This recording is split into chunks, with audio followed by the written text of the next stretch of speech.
नमो बुद्धाय। जय भीम। महाकारुणिक तथागत सम्यक संबुद्ध के जयंती पर्व की आप सभी को हार्दिक मंगल कामनाएं। आज के इस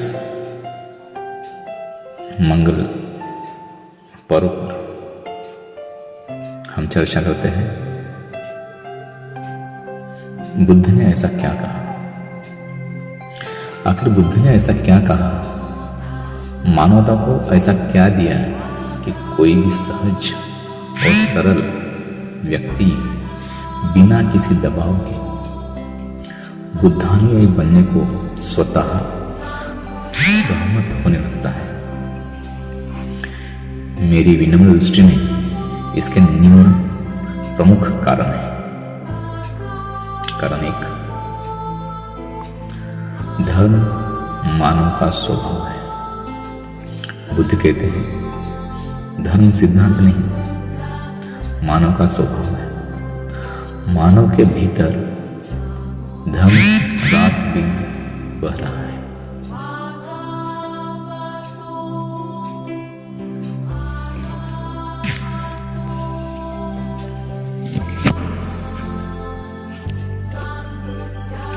ऐसे में सिद्धांतों से संचालित किसी भी धर्म को धर्म कहलाने का अधिकार नहीं। उसे धर्म मानने की जरूरत ही नहीं है। धर्म के नाम पर किसी प्रकार की मान्यताओं को ओढ़ने या ढोने की जरूरत ही नहीं है।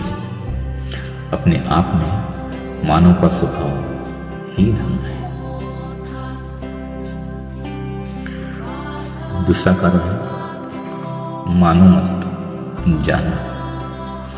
बुद्ध कहते हैं अपनी सोच को मानने के बजाय जानने की बनाओ।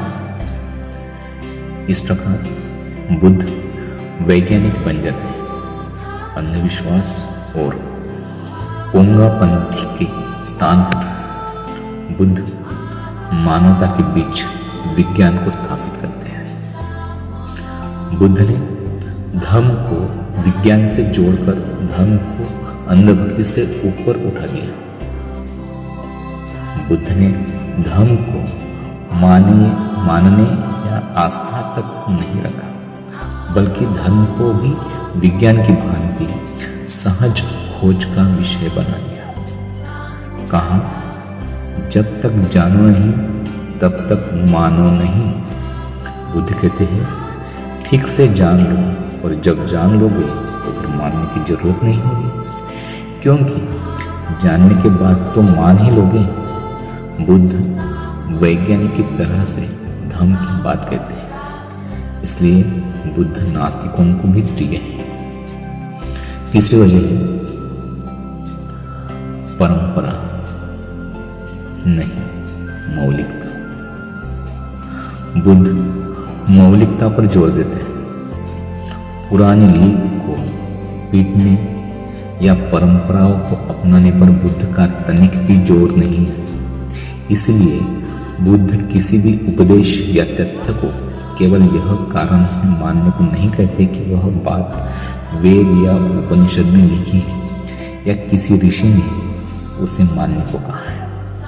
बुद्ध यहाँ तक कहते हैं कि स्वयं उनके बुद्ध के द्वारा कही गई बात या उपदेश को भी केवल इसलिए मत मान लेना कि उसे मैंने कहा है। बुद्ध कहते हैं कि इस प्रकार से परंपरा को मान लेने की प्रवृत्ति अंधविश्वास, ढोंग और पाखंड को जन्म देती है। बुद्ध का कहना है कि जब तक खुद जान नहीं लो किसी बात को मानना नहीं। यह कहकर बुद्ध अपने उपदेशों और विचारों का भी अंधानुकरण करने से इनकार करते हैं। विज्ञान भी यही कहता है। चौथा कारण है दृष्टा बनने पर जोर। बुद्ध दर्शन में नहीं उलझाते, बल्कि उनका जोर खुद का दृष्टा बनने पर है। बुद्ध दार्शनिकता में नहीं उलझाते। बुद्ध कहते हैं कि जिनके अंदर अपने अंदर के प्रकाश को देखने की प्यास है वही मेरे पास आए। उनका अभिप्राय उपदेश नहीं, ध्यान की ओर है, क्योंकि ध्यान से अंतर्मन की आंखें खुलती हैं। जब व्यक्ति खुद का दृष्टा बनकर खुद की आंखों से देखने में सक्षम हो जाता है तो वह सारे दर्शनों और पूर्वग्रहों से मुक्त होकर सत्य को देखने में समर्थ हो जाता है। इसलिए बुद्ध बाहर के प्रकाश पर जोर नहीं देते, बल्कि अपने अंदर के प्रकाश को देखने की बात कहते हैं। अतः खुद को जानना उनकी सर्वोच्च प्राथमिकता है। 5वां कारण है मानवता सर्वोपरि। मानवता सर्वोपरि। बुद्ध कहते हैं सिद्धांत मनुष्य के लिए है, मनुष्य सिद्धांत के लिए नहीं। बुद्ध के लिए मानवता और मानवता सर्वोच्च है।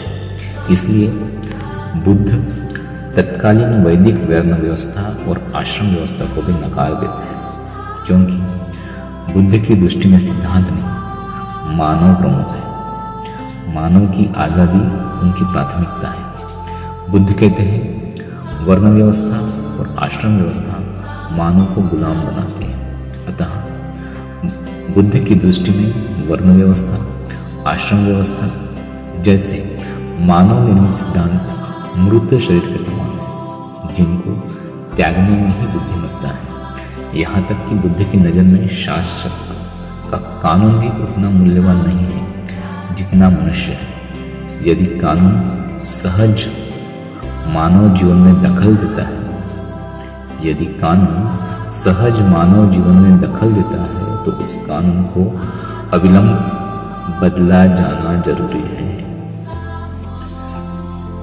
6ठी वजह है स्वप्नवाद नहीं, यथार्थवाद। बुद्ध ने सपने नहीं दिखाए, हमेशा यथार्थ पर जोर दिया, मानने पर नहीं, जानने पर जोर दिया। ध्यान और बुद्धत्व को प्राप्त होकर भी बुद्ध ने अपनी जड़ें जमीन में ही जमाए रखी। उन्होंने मानवता के इतिहास में आकाश छुआ, लेकिन काल्पनिक सिद्धांतों को आधार नहीं बनाया। बुद्ध स्वप्नवादी नहीं बने, बल्कि सदैव यथार्थवादी ही बने रहे। यही वजह है कि बुद्ध का प्रकाश संसार में फैला। 7वीं वजह है ईश्वर की नहीं, खुद की खोज। बुद्ध काल वैदिक परंपराओं से ओत-प्रोत था।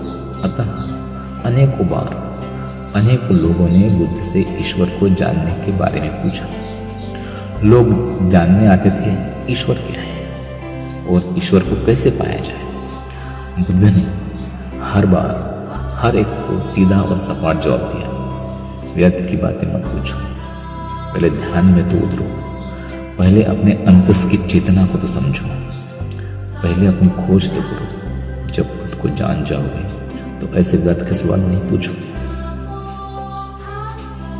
8वीं वजह है अच्छा और बुरा, पाप और पुण्य। बुद्ध किसी जड़ सिद्धांत या नियम के अनुसार जीवन जीने के बजाय मानव को बोधपूर्वक जीवन जीने की सलाह देते हैं। बुद्ध कहते हैं जो भी काम करे बोधपूर्वक करे, होशपूर्वक, क्योंकि बोधपूर्वक किया गया कार्य कभी भी बुरा नहीं हो सकता। जितने भी गलत काम या पाप किए जाते हैं सब बोधहीनता या बेहोशी में किए जाते हैं। इस प्रकार बुद्ध ने अच्छे और बुरे के बीच के भेद को समझाने के लिए बोधपूर्वक एवं बोधहीनता के रूप में समझाया। बुद्ध की दृष्टि में प्रेम, करुणा, मैत्री, होश, जागरूकता से होशपूर्वक बोधपूर्वक किया गया हर कार्य अच्छा, श्रेष्ठ और पुण्य है। बुद्ध की दृष्टि में क्रोध, मद, बेहोशी, मूर्छा, विवेकहीनता से बोधहीनता पूर्वक किया गया कार्य बुरा, निकृष्ट और पाप है। 9वीं वजह है कठिन नहीं, सहजता। बुद्ध जीवन की सहजता के पक्ष में है, न कि असहज या कठिन या दुखपूर्वक जीवन जीने के पक्ष पर। बुद्ध कहते हैं कोई लक्ष्य कठिन है, इस कारण वह सही ही है और इसी कारण उसे चुनौती मानकर पूरा किया जाए, यह अहंकार का भाव है। इससे अहंकार का पोषण होता है। इससे मानव जीवन में सहजता, करुणा, मैत्री समाप्त हो जाते हैं। अतः मानव जीवन का आधार सहजता, सरलता, सुगमता है। मैत्री भाव और प्राकृतिक होना चाहिए। 10वां कारण है अंधानुकरण नहीं। बुद्ध कहते हैं मैंने जो कुछ कहा है हो सकता है उसमें कुछ सत्य से परे हो, कुछ ऐसा हो जो सहज नहीं हो, मानव जीवन के लिए उपयुक्त नहीं हो और जीवन को सरल एवं सहज बनाने में बाधक हो, तो उसे सिर्फ इसलिए कि मैंने कहा है मानना बुद्धानुयायी होने का सबूत नहीं है। सच्चे बुद्धानुयायी को संदेह करने और स्वयं सत्य को जानने का हक है। फिर से दोहराता हूं, सच्चे बुद्धानुयायी को संदेह करने और स्वयं सत्य जानने का हक है। अतः जो मेरा अंधभक्त है वह बुद्ध कहलाने का हकदार नहीं है। उपरोक्त 10 कारणों को जानने के बाद कौन होगा जिसे बुद्ध प्रिय नहीं होगा? कौन होगा जिसके अंतःकरण में बुद्ध का निवास नहीं होगा? दुखद आश्चर्य, भारत में बुद्धानुयायी उतने अनुयायी नहीं जितने भारत के बाहर हैं। बुद्ध ने नियम और सिद्धांतों से मुक्त सहजता तथा सरलता से जीवन जीने की बात पर जोर दिया। विश्व में बुद्धानुयायी बनने में कोई अड़चन नहीं। नैतिक चारित्रिक उत्थान के लिए पंचशील है। मैं चोरी नहीं करूँगा, मैं झूठ नहीं बोलूँगा, मैं व्यभिचार नहीं करूँगा, मैं नशा नहीं करूँगा, मैं हिंसा नहीं करूँगा। विवेक युक्त होने के लिए अष्टांग मार्ग और 10 पारमिताएं हैं। साथ